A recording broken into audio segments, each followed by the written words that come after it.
Saudara, rusaknya jembatan Tupin Mane akibat banjir bandang memutus akses vital warga dari Biren ke wilayah Aceh Tengah. Nasib para warga kini bergantung pada seutas tali baja untuk kebutuhan menyeberang atau distribusi logistik. Jurnalis Kompas TV Syahril akan memperlihatkan bagaimana sulitnya menembus titik terparah banjir dan longsor di Bener Meriah di Aceh Tengah.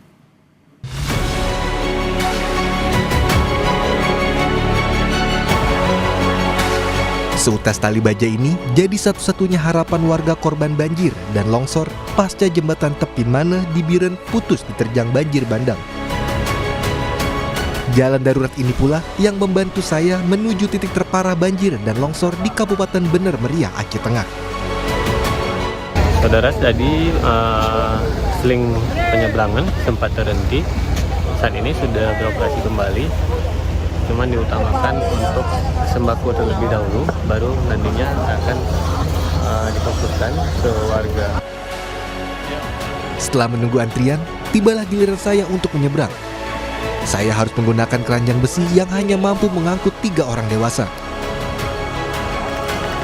Tali seling ini merupakan inisiatif warga di tengah situasi darurat akibat bencana banjir bandang.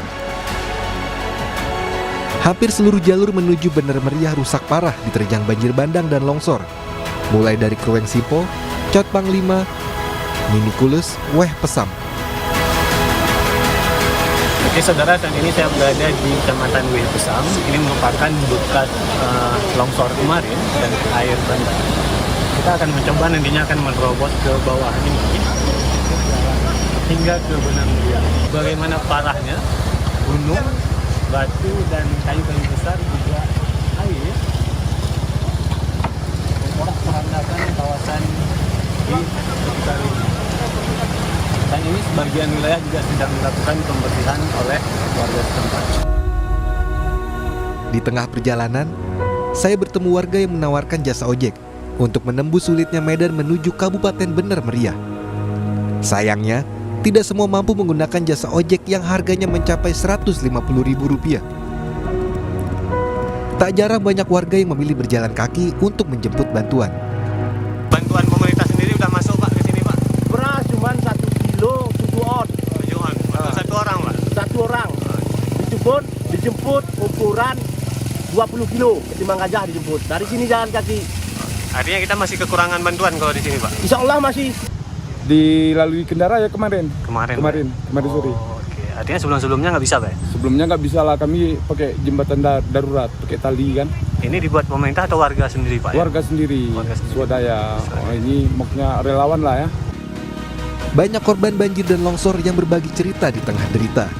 Seorang perawat puskesmas di Bener Meriah bilang, stok obat-obatan sangat menipis, butuh pertolongan segera.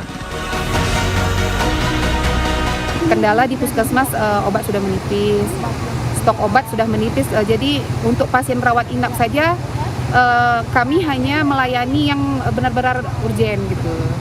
Kalau dulu ada yang pingsan, ada yang lemas, pasti kami rawat. Tapi kalau sekarang sudah kami prioritaskan dulu yang lebih diutamakan, mengingat listrik kan juga nggak ada. Harapan terbesar warga adalah percepatan perbaikan infrastruktur agar jalur logistik dan distribusi bantuan kemanusiaan segera pulih secepatnya. Syahril, Kompas TV, Bener Meriah.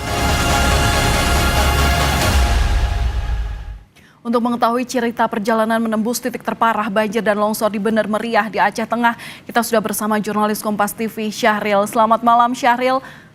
Bagaimana kondisi saat Anda menembus titik terparah banjir dan longsor di Bener Meriah? Butuh waktu berapa lama Anda menembus ke sana? Bagaimana kondisi warga di sana dan seperti apa penanganannya hingga malam hari ini, Syahril? Ya, Valen, mungkin bisa saya ceritakan sedikit proses awal saya berangkat dari Biren, yaitu menggunakan jembatan penyeberangan seling dari jembatan Tupin Mane ke Bener Meriah. Nah, prosesnya tidak mudah seperti hari-hari biasanya sebelum terjadinya bencana, Valen. Di mana kalau hari-hari biasanya ke kilometer 60 di kawasan Blang Ara di kecamatan Pintu Rimegayo, biasanya kita bisa lalui hanya dalam 1 jam. Namun kemarin saat kami mencoba melintasi, yaitu mencapai 2 jam lebih. dengan kondisi jalan yang memang amblas, longsor, bahkan juga kami ditempa hujan badai di perjalanan. Nah, saat ini jalur alternatif satu-satunya yang memang hanya jalur lintas ini yang kita gunakan. Namun karena kita tidak bisa membawa kendaraan, kita menggunakan ojek ini, yaitu warga setempat yang sukarelawan untuk mengantarkan kita ke tujuan Palet. Namun di jalan juga bisa terlihat bagaimana tuk tangki BBM ini masih berparkiran karena tidak bisa melewati jalan yang sudah amblas maupun longsor di kawasan tersebut. Ada beberapa titik longsor yang sangat parah, seperti di Pintu Rimegayo, serta di Enang-Enang, dan beberapa jembatan lainnya. Nah, di jembatan Blangara di kilometer 60, di mana titik lokasi terakhir kami sampai, ini merupakan titik terparah, salah satu titik terparah di Kabupaten Banda Meriah, yaitu korban jiwa mencapai 7 orang, 2 orang meninggal, 5 orang masih belum ditemukan. Banyak cerita-cerita warga setempat yang tidak menyangka akan terjadi bencana tersebut. Biasanya lebar aliran sungai itu hanya 2 meter dengan air yang jernih, namun di pagi itu akibat hujan deras yang mengguyur kawasan. Syahril, sayang sekali informasi tidak seluruhnya bisa kita dengarkan bersama, saudara. Sambungan komunikasi terputus. Dan itu tadi adalah cuplikan cerita dari jurnalis Kompas TV Syahril yang menembus lokasi banjir dan longsor terparah di Aceh, terutama di wilayah Bener Meriah. Tentu salam dari redaksi selalu, redaksi Jakarta untuk Syahril. Semoga sehat selalu. Terima kasih atas cerita Anda dan informasi segalanya yang telah dibagikan kepada kami dan pemirsa Kompas TV.